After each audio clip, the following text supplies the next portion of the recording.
Assalamualaikum warahmatullahi wabarakatuh. Sahabat-sahabat sekalian, alhamdulillahirabbil alamin. Allahumma shalli ala Muhammad wa ala alihi wa ashabihi ajmain. Membaca ini ada sebuah hadis riwayat dari Ibnu Abbas. Beliau berkata, Rasulullah Shallallahu alaihi wasallam memiliki sebuah cincin dan memakainya. Lalu beliau bersabda, cincin ini telah menyibukkanku dari memperhatikan kalian sejak hari ini. Aku memakainya, sesaat aku memandangnya, sesaat aku melihat kalian. Kemudian beliau pun melempar cincin tersebut. Hadis sahih dari An-Nasa'i. Jadi Rasulullah itu punya cincin dan selama ngobrol dengan sahabatnya, beliau lihat, kemudian beliau lihat sahabatnya, beliau lihat. Akhirnya beliau merasa ini cincin membuat tidak fokus di dalam memuliakan sahabatnya. Beliau buka dan beliau buang. Apa yang bisa kita ambil hikmahnya? Kita sering pegang HP. Kita lihat di depan kita ada orang tua, di depan kita ada anak, di depan kita ada tamu, di depan kita ada saudara. Lihat HP, kadang-kadang kita tidak memperhatikan orang tua bicara, tidak memperhatikan tamu bicara, tidak memperhatikan anak sedang bicara. Dan ini adalah tindakan yang salah. Tidak sesuai dengan yang dicontohkan Rasulullah Shallallahu alaihi wasallam. Ibnu Abbas menjelaskan 3 sikap yang baik ketika bicara. Teman dudukku, maksudnya teman bicara, kata Ibnu Abbas itu beliau memiliki 3 hak.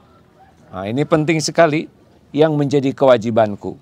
1, aku arahkan pandanganku kepadanya. Jadi kalau sedang bicara, kata Ibnu Abbas, kalau ada tamu, ada yang rekan berbincang-bincang, yang pertama kewajiban kita adalah mengarahkan pandangan. Tentu saja kalau kita dengan yang halal. Tetapi kalau dengan yang bukan muhrim, nah tentu jaga pandangan akan menjadi lebih utama.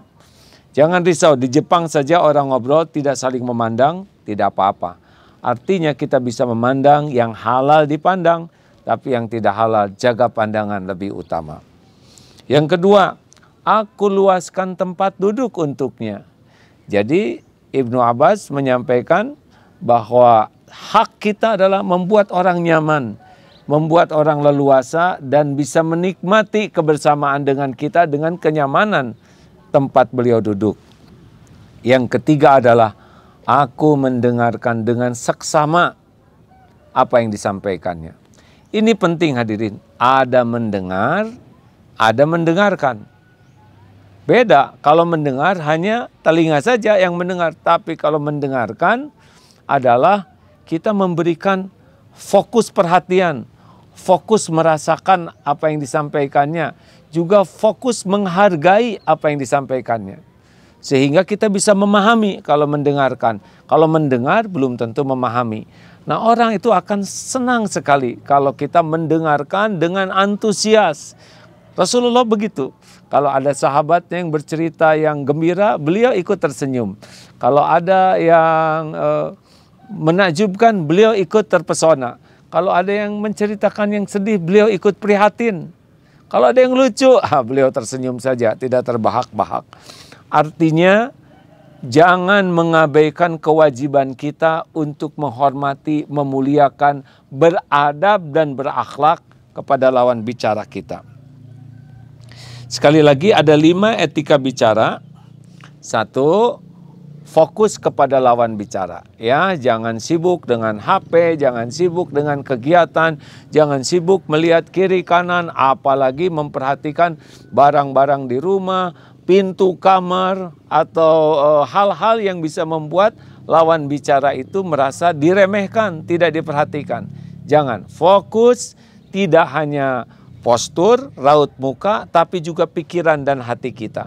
Sebagaimana Rasulullah Kalau orang berjumpa dengan Rasul, pulangnya tuh puas sekali dan merasa saya adalah orang yang paling spesial di hadapan Nabi. Kenapa? Karena Rasulullah selalu fokus. Walaupun beberapa saat kalau fokus seperti kaca pembesar, kalau fokus matahari maka kertas akan terbakar. Terbakarlah hati orang oleh rasa senang, rasa bahagia, dan bisa mencintai kita karena kita fokus. Yang kedua, kalau kita berhadapan dengan orang lain, jaga postur tubuh kita. Harus sopan. Rasulullah tidak melonjorkan kaki, Rasulullah juga tidak sambil sandar-sandaran yang membuat orang merasa direndahkan dan diremehkan. Coba perhatikan postur tubuh kita, menghadap itu lebih baik, kaki jangan diangkat, juga posisi tangan jangan seperti yang sombong dan merendahkan. Karena bahasa tubuh ini pun sudah menceritakan banyak hal. Semakin kita menghormati, semakin kita akan terhormat. Yang ketiga, nah kalau dalam bicara, jangan mendominasi pembicaraan. Ingat ya, kalau kita suka terlalu banyak bicara, kita tuh sebetulnya sedang membuka aib kita sendiri. Kesombongan kita akan nampak, ujub kita akan nampak, kedengkian kita akan nampak, kedangkalan ilmu kita akan nampak, kebusukan hati kita akan nampak. Sebaiknya secukupnya bicara. Lebih banyak menyimak, lebih banyak mendapat informasi, mendapat ilmu, itu lebih baik. Bicaralah seperlunya dan secukupnya. Tidak harus menunjukkan kepandaian, tidak harus menunjukkan apa-apa, kecuali kita memberikan penghormatan yang terbaik dan ilmu serta informasi yang diperlukan dan secukupnya. Yang keempat, hindari kata-kata yang rumit, yang sulit, yang membuat orang tidak mengerti atau membuat orang tersinggung atau jengkel. Karena kita mengucapkan kata-kata hanya untuk menunjukkan kepandaian diri kita. Mau apa? Hindari. Dalam obrolan itu jauh lebih simpel, lebih sederhana, lebih bermanfaat, lebih jadi solusi, itu lebih utama. Ya, tidak perlu ajang ngobrol ini untuk kesia-siaan apalagi kemaksiatan, tapi ngobrol adalah sesuatu yang membawa kemaslahatan. Dan jangan lupa, kalau kita berbicara di dalam satu grup, satu kelompok orang, jangan berbicara yang terlalu khusus. Misalkan ya, karena kita dari Jakarta, kemudian gue, lu dari mana? Gue dari Tasikmalaya. Jangan begitu ya. Kita dalam bahasa yang bisa dipahami bersama, tidak menimbulkan eksklusivitas diri ya.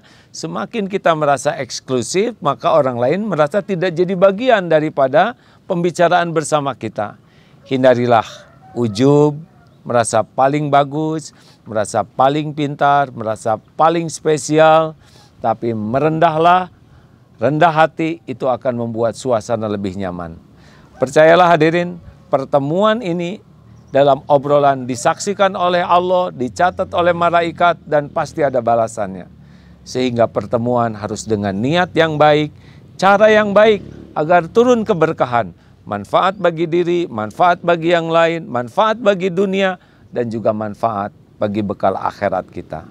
Selamat menikmati, menjaga adab-adab di dalam berbincang bersama-sama.